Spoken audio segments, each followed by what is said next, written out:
This is the STITCHLINE 3-in-1 ruler quilting tool. It's going to help you master straight line quilting. See all these lines on here? These all have a purpose. They're to help you use the lines on the ruler instead of spending hours marking your quilt.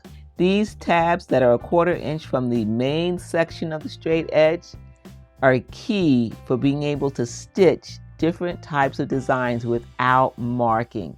I'm stitching a pre-printed fabric panel with triangles on it, 2 colors or shades of purple.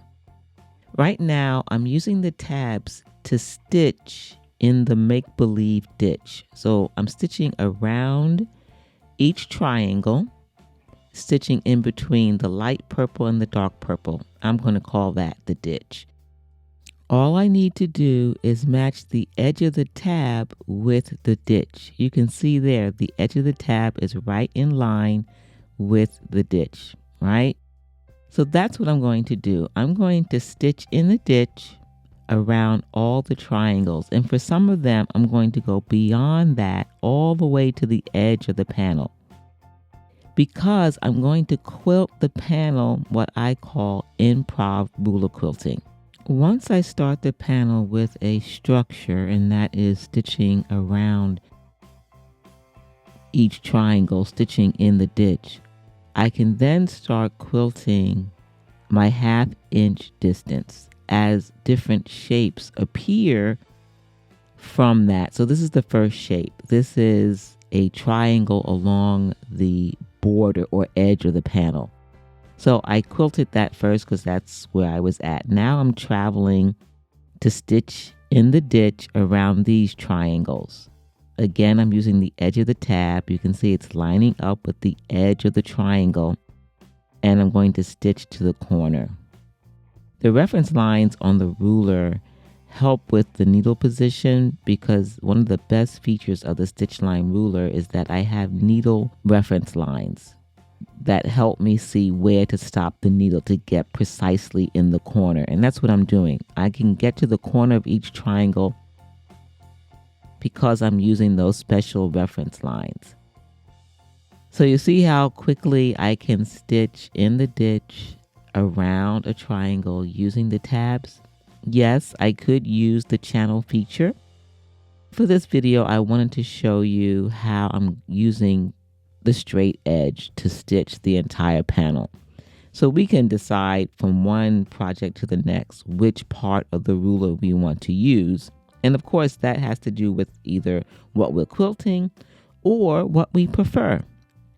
So now I'm stitching a 1/2 inch distance around the shape created by stitching in the ditch, stitching around the triangles. And I get to decide how I want to do that.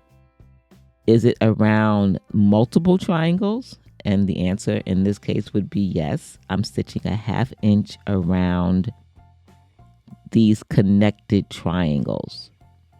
This is after I stitched in the ditch. And how do I get a 1/2 inch?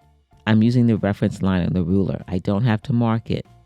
The reference lines are a 1/4 inch apart, and I am positioning the second reference line, or the first one from the edge of the ruler, over what I previously stitched. And I'm just going to do that around and around. Now with improv quilting, you want to continually assess what you've stitched and what is left to stitch. And I will do that. You'll see me pause and consider, well, which direction do I want to go? Sometimes I'll stitch in one area like I am now, and then I'll move to another. So I just moved to this corner, and I'm going to stitch this whole thing. It's a square, and it's contained. Very little can change in here unless I decide to change how I'm going to stitch it. So right now, I've decided that I'm going to stitch straight lines going in a different direction after I get to a certain point. So right here is where I decided I'm going to just stack some straight piano keys.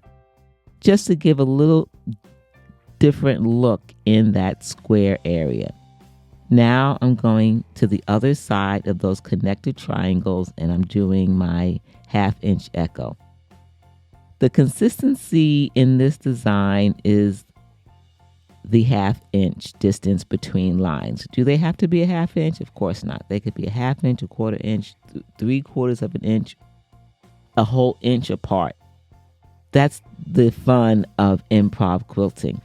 We get to decide in the moment what looks good, what feels right. And if it doesn't look good in the end, then you know for next time to do it differently.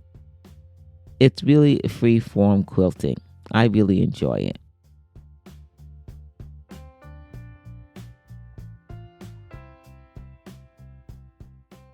Just a reminder, this is a way for me to practice. I practice multiple things so that when it comes time to quilt the big quilt, I have already experienced what it's like to use the ruler behind the foot, in front of the foot, positioned diagonally or horizontally.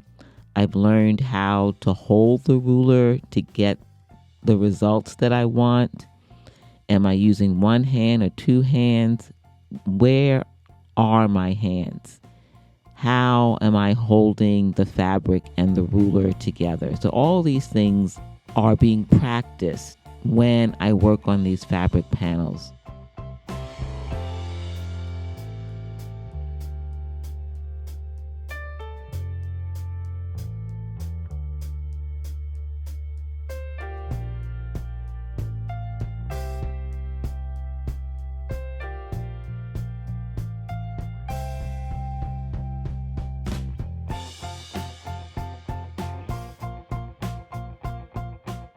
Now, if you're wondering, can you do this on a domestic machine? The answer is yes.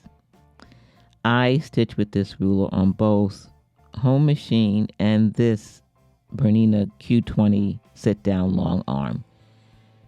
The ruler comes in 3 different thicknesses so that it works with low shank machines, high shank, and long arm machines, whether it's a sit-down long arm or a long arm that's in a frame. Ruler quilting truly is for everyone. Does it require practice? Yes. Everything that we do in quilting requires practice. Just think back to the days when you were learning how to stitch a 1/4 inch seam allowance. Yeah, it took practice, but now you know how to do it. And if you're still learning, you will get the 1/4 inch, just like you will learn how to stitch with an acrylic ruler on your domestic machine or a long arm. It's worth the effort.